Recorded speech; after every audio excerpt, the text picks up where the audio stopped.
Pemirsa, Anda masih bersama kami di obrolan Karebosi di segmen terakhir, masih bersama dengan Pak Sultan dan juga Pak Muskar. Saya kembali ke Pak Sultan. Pak Sultan, apakah sudah dilakukan lobby-lobby ke pemerintah pusat sehingga mungkin 60 miliar 750 juta ini dari APBD 2023 nantinya akan bisa bertambah untuk Stadion Matuangin? Seperti apa?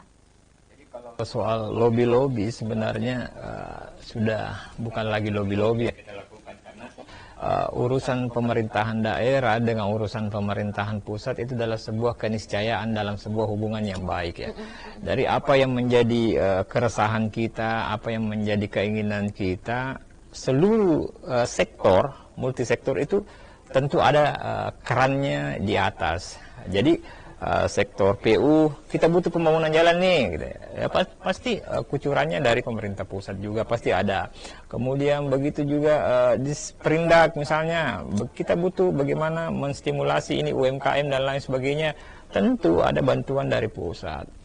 Nah, begitupun juga Dinas Pemuda dan Olahraga itu kita intens juga melakukan komunikasi dengan pemerintah pusat, cuma sampai sekarang itu alokasi untuk kepentingan pemuda dan keolahragaan ya misalnya itu sampai saat ini belum. Tapi kita berharap dengan keinginan kita dan kebutuhan kita untuk membangun sebuah stadion kebanggaan kita kembali itu tentu butuh effort kita semua termasuk Dispora, Pemprov Sulsel untuk melakukan lobby, termasuk Bapak Gubernur untuk melakukan lobby bagaimana mendapatkan anggaran dan lain sebagainya. Yang jelas kepemudaan dan keolahragaan beda dengan pendidikan dan kesehatan. Kedua lini ini memiliki mandatory spending namanya. Jadi setiap APBD itu, jadi sekian APBD, jadi kalau misalnya APBD kita 10 miliar, tentu anggaran yang harus disiapkan untuk pendidikan itu adalah 20 miliar. Coba seandainya ada mandatory spending seperti itu, ada aturan perundang-undangan yang menyebutkan bahwa 1% saja dari APBD kita harus untuk kepemudaan, untuk keolahragaan atau untuk sarana prasarana olahraga misalnya, tentu itu kita lebih mudah untuk menganggarkan itu. Tapi sekarang kan tidak ada mandatory spending untuk hal-hal pembangunan stadion dan lain sebagainya. Itu lebih pada dinas pendidikan, kesehatan, kemudian inspektorat untuk APIP ya, kemudian lebih pada pengembangan sumber daya manusia, dalam hal ini BPSDM itu 0,32%, dan itu bagian yang terpisahkan dari upaya kita dalam mengikuti mandatory spending itu. Misalnya kesehatan, itu kita harus mewajibkan 10% itu anggaran kita, berapa persen untuk pendidikan 20%, itu melanggar kita kalau tidak seperti itu. Ada undang-undang yang mengatur, ada mandatory spending. Nah, itu tadi yang maksud saya tadi, seandainya ada juga undang-undang yang mengatur bahwa sarana dan prasarana olahraga tiap tahun itu sekian persen dari APBD, selesai itu. Gitu.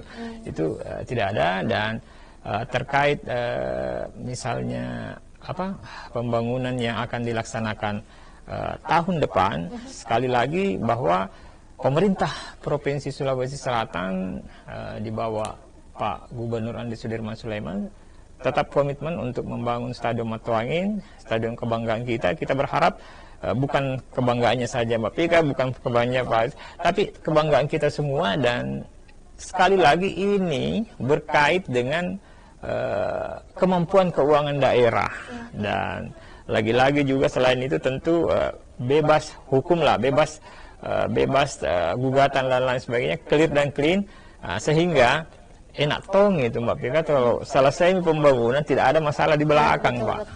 Kita itu yang diinginkan Pak Gub, dan ini bagian dari penegakan sebuah integritas yang dibangun oleh beliau di Provinsi Selatan, bahwa integritas itu bukan sesuatu yang harus kita tunjukkan, tapi bagaimana kita bersikap di belakang orang lain.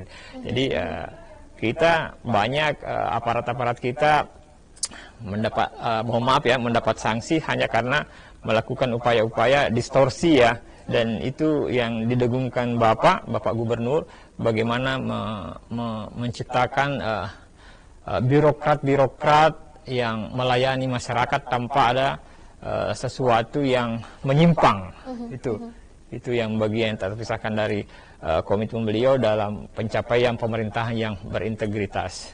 Baik, saya ke Bung Mustar. Bung Mustar, kalau 60 miliar 750 juta untuk tahun depan, Bung Mustar, dan tadi Anda mengatakan bahwa bisa jadi mungkin nanti bisa digunakan fasilitas olahraga ini atau Stadion Matuwangi ini di tahun 2025. Seperti apa kemudian urgensi dari Stadion Matuwangi ini untuk masyarakat Sulawesi Selatan? Yang jelas pertama Mbak Pika, bahwa Stadion Matuwangi ini adalah merupakan salah satu kebanggaan kita ya, dan kurang lebih sudah masuk dalam 3 tahun ini tidak ada proses yang bisa kita lakukan di Kota Makassar. Kenapa? Karena Matuwangi sudah rata saat ini. Nah, yang saya ingin katakan bahwa bukan persoalan besar kecilnya anggaran yang ada pada pemerintah, tetapi memang yang kita butuhkan adalah keseriusan. Ya kan, keseriusan, dan ini kan sudah diperlihatkan dari 2022 ini di perubahan. Ya kan, 60 miliar ketika dilakukan di APBD pokok nantinya, dan itu bisa dilakukan ya, memang dari sisi perencanaan ya, yang sampai hari ini kan perencanaan ada pada Dispora, dan sudah disampaikan oleh Kadispora bahwa 60 miliar ini akan bisa melakukan proses pembangunan sampai dengan lapangan nantinya akan jadi, dan itu rumputnya juga sudah dijelaskan bahwa itu akan bertaraf internasional nantinya. Oleh karena itu ya memang kalau ingin menuntaskan sesuai dengan gambar yang telah disayembarakan kemarin dan diperlihatkan, maka ya pastilah tidak mencukupi, ya kan. Otomatis kan yang saya sampaikan bahwa mungkin ya paling tidak ya minimal sampai 2025 itu bisa tuntas. Namun kita berharap bahwa ketika langkah-langkah ini sudah dilakukan, maka sudah akan ada kenampakan bahwa Matuwangi gitu loh sudah terbangun seperti itu, dan masyarakat juga otomatis akan bisa ikut bisa menyaksikan, walaupun mungkin ya belum bisa dilakukan pertandingan Liga 1 misalkan, ya kan. Tetapi kan minimal di situ bisa jadi basekan untuk latihan dari pihak PSM sendiri seperti itu. Tapi ya yang jelas bahwa kita berharap semua hari ini bahwa pemerintah ini kan sudah menyampaikan keseriusannya. Kita berharap seperti itu. Kalaupun adik-adik kemarin ada yang menanyakan, ya sah-sah saja mereka untuk menanyakan terkait anggarannya dan keseriusan itu. Itu wajar. Kenapa? Karena ya saya melihat kasus Kanjuruhan itu kan yang pertama, terus yang kedua hari ini kan kita lagi euforia menyaksikan Piala Dunia. Ya otomatis kan kita ini masing-masing ini mempertontonkan tim kesayangan kita.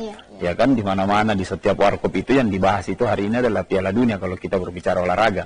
Oleh karena itu ya mungkin pada saat mereka menyaksikan, mereka juga rindu, ya kan, rindu bagaimana ini dengan PSM, karena PSM ini kan baru-baru alhamdulillah menang 2-0, ya kan, dan kita masuk peringkat pertama dengan 11 kali bertanding, poin kita sudah cukup lumayan ya, kita bertengger, dan kita berharap ini bisa bertahan, dan saatnya juga ya walaupun mungkin kita tidak punya lapangan, tetapi kita bisa nantinya memperlihatkan bahwa kita bisa juara nantinya di liga ini ya.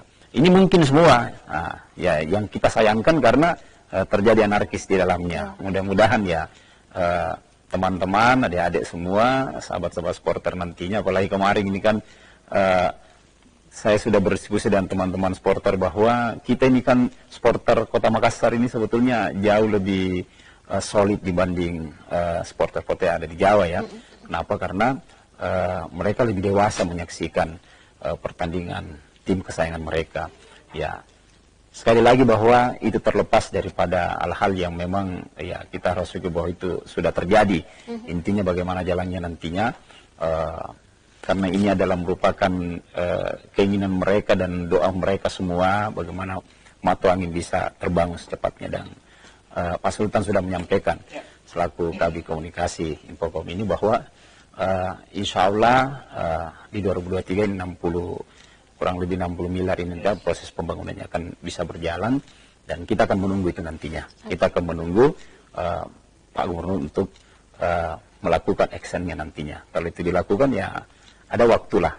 Oke, baik. Saya kembali ke Pak Sultan. Pak Sultan, solusi konkret yang dapat Anda tawarkan, mungkin ini bagi angin segar untuk para supporter di luar sana, Pak Sultan. Silakan. Ya, jadi sekali lagi saya atas nama pemerintah Provinsi Sulawesi Selatan menyampaikan bahwa pemerintah Provinsi Sulawesi Selatan serius ingin membangun Stadion Matuanging, karena tahun depan itu ada anggaran yang kita anggarkan di pokok itu 60,750 ya juta.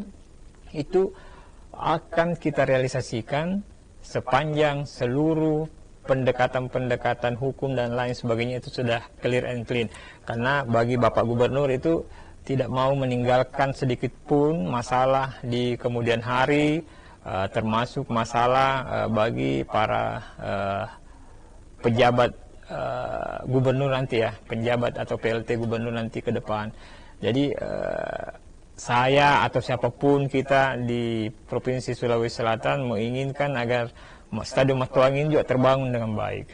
Kita semua, itu harapan kita semua.